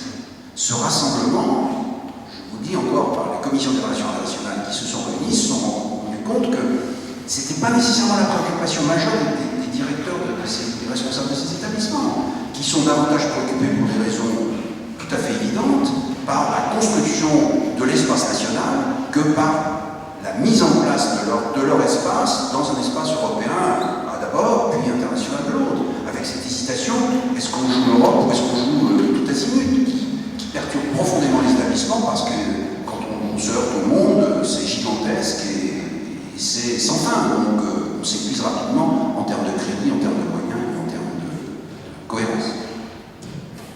Merci. Une deuxième question. Sinon, je pense que le temps que vous en trouviez une. Ah si, monsieur là-bas.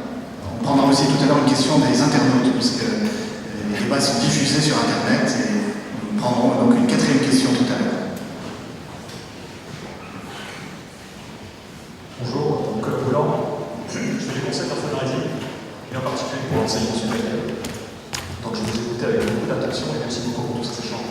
J'ai une question qui est est-ce que vous avez le sentiment que l'État vous fait confiance aujourd'hui, président de l'université, vice-président et autres autorités, pour mener justement ce développement à l'international et cette ouverture au monde? Qui veut répondre à cette question? Est-ce que lorsque vous êtes président d'université ou en exerçant des responsabilités, vous avez le sentiment que l'État vous fait suffisamment confiance pour porter une politique d'internationalisation? Est-ce que c'est Louis Vogel qui veut répondre? Allô on écoute. Alors, la question c'est donc est-ce que l'État fait suffisamment confiance pour la politique d'internationalisation ou en général? Ah, en général. Ah oui, d'accord. Alors la réponse est non. Hein. Alors, vous savez, on est dans un monde changeant. Pas plus de 20 minutes. On est dans un monde changeant. On sort d'un système où l'État faisait pratiquement tout. Et il faut entrer dans un système tout simplement de décentralisation où les universités doivent faire beaucoup plus, mais avec l'État, hein, pas contre l'État, c'est un peu la même chose. Nous devons reconstruire les choses. Donc il faut évidemment, ça implique un changement d'habitude chez les deux parties. Il faut à la fois que nous prenions en main, moi je vais commencer par les universités, et que l'habitude cesse d'aller quémander jusqu'à un conseil juridique au ministère. C'est un peu ça, parce qu'il n'y a que le ministère qui dise le vrai. Donc ça a des conséquences pour nous, et ça, progressivement, c'est ce que nous faisons. Et là, la conférence des présidents d'université a un rôle fondamental à jouer, puisqu'il y a un rôle de soutien à ces universités qui commencent à voler leurs propres ailes. Ça, c'est un premier point. Mais il faut bien sûr qu'en contrepartie, je parle de directeur général de l'enseignement supérieur, ça implique des changements dans les habitudes de l'administration qui vont être progressifs, parce que l'administration a toujours tendance, et on fait ce qu'elle a fait précédemment, à vouloir continuer de faire ce qu'elle sait bien faire, et il faut que l'administration s'auto-restreigne. Hein. C'est un combat permanent, ça. Et il faut que nous reconstruisions ensemble de nouveaux rapports. Et c'est ce qui se passe en ce moment. Hein. Et c'est pas facile. Hein. Je ne suis pas là pour dire tout va bien, on est dans une pente ascendante, ça s'améliore. Et on est en train de construire quelque chose. Mais c'est pas simple de passer d'un système à un autre. Merci. Une troisième question avant qu'on prenne une question d'internaute. Ou bien est-ce qu'on relance le débat? Est-ce qu'il y a une question qui est prête venue sur Internet? Est-ce que vous pouvez vous en transmettre le coup?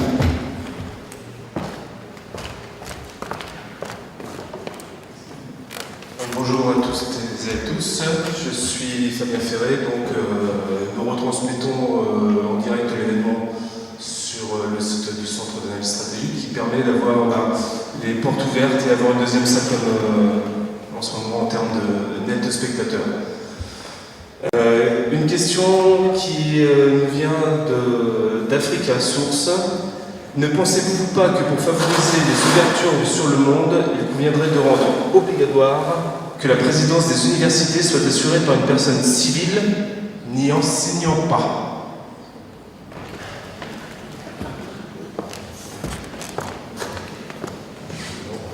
J'aime bien le civil. Qu'est-ce que sont les autres? Oui, on peut demander à Michel Lamonde. Vous pouvez esquisser une réponse?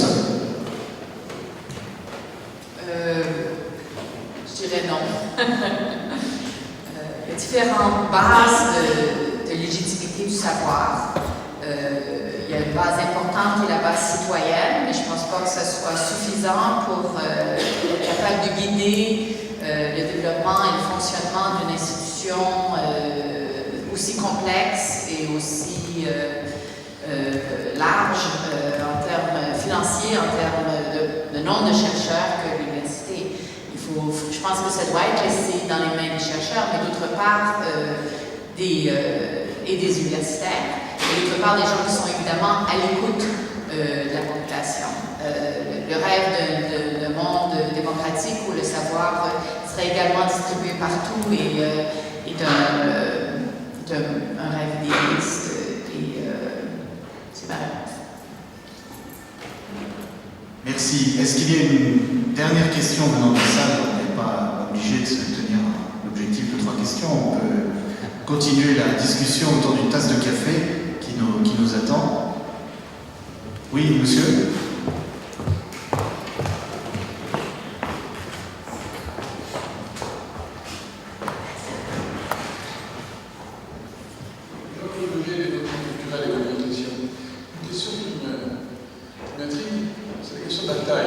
Est-ce que réellement, on est en train de faire regrouper des universités? Je crois que dans le classement de Shanghai, ce n'est pas forcément les plus grandes qui sont les mieux classées. Là, j'aimerais un peu connaître votre opinion sur ce sujet. Qui veut répondre là-dessus? Jean-Marc Montet? Oui, je pense que la taille est en effet un critère. D'abord, dans une université de très grande taille, il faut les gouverner. Plus l'espace est conséquent, plus une gouvernance. Je crois qu'il ne faut pas qu'il y ait des alliances contre nature. Je crois qu'il ne faut pas confondre des systèmes de coopération extrêmement développés entre des établissements d'enseignement supérieur, quelle que soit leur nature, sur la base d'un projet commun.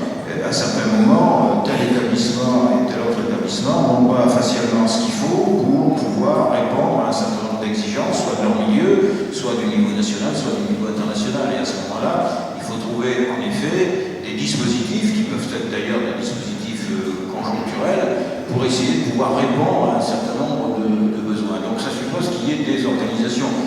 Si le but est de réunir toutes les universités, parce que nous avons fait un mouvement inverse il y a 20 ans et 30 ans, après l'université, on l'a coupé en 3, sur des bases qui n'étaient pas nécessairement scientifiques, on a eu tous les découpages possibles. Je prends un exemple qui est l'université de Bordeaux. L'université de Bordeaux 1, par exemple, est devenue Bordeaux 1 et Bordeaux 4. Bon, aujourd'hui, on est dans une logique qui est plutôt une logique d'une nouvelle université de Bordeaux qui rassemble. Donc, on voit bien que cette espèce de balancier qui est en train de s'organiser ne s'organise pas pour répondre finalement à des questions qui étaient des questions mal posées il y a 20 ans, 30 temps, mais est en train d'essayer de s'organiser pour répondre à des questions qui sont des questions entre guillemets, de compétition et de coopération internationale. On a des établissements qui sont finalement des expansions de facultés, à une époque qui sont devenus des universités. Et dès lors, on a une faible pluridisciplinarité, par exemple. Or, aujourd'hui, l'exigence pluridisciplinaire est au cœur même de la démarche de formation, voire de la démarche de recherche. Elle génère souvent de l'interdisciplinarité et souvent des nouveaux objets de formation et des nouveaux objets de science. Donc, je crois qu'il faut, à mon sens, il ne faut pas avoir une position doctrinale sur le sujet. Des universités se rassemblent, l'université de Strasbourg s'est rassemblée, c'est une université de taille de 45 000 étudiants, qui a associé 3 universités qui étaient finalement, en disant rapidement, 3 grosses facultés, quoi. Une faculté des sciences et une faculté de médecine, puis une faculté de droit et de sciences économiques et de sciences sociales, puis une faculté des lettres et des sciences humaines. Donc finalement, on a créé une pluridisciplinarité dans un ensemble qui était un ensemble plus organiquement situé, quoi. Voilà. Mais moi, je ne crois pas que la fusion soit la réponse à toutes les questions. Je crois que c'est véritablement en fonction d'objectifs. On se rassemble pour faire quelque chose qui est finalement l'intérêt général. Et parfois, on a vu sur des sites des compétitions locales qui étaient absolument délétères pour les objectifs d'intérêt général. Et donc, si on peut arriver à une coopération efficace, je précise que les établissements publics de coopération scientifique, d'une certaine façon, voulaient dire ça, coopération scientifique au sens le plus générique du terme, pas seulement la science qui se fait à la base. Merci, je crois que le recteur voulait ajouter. Oui, quand j'étais directeur de mon université avait 70 000 étudiants. 70 000 étudiants.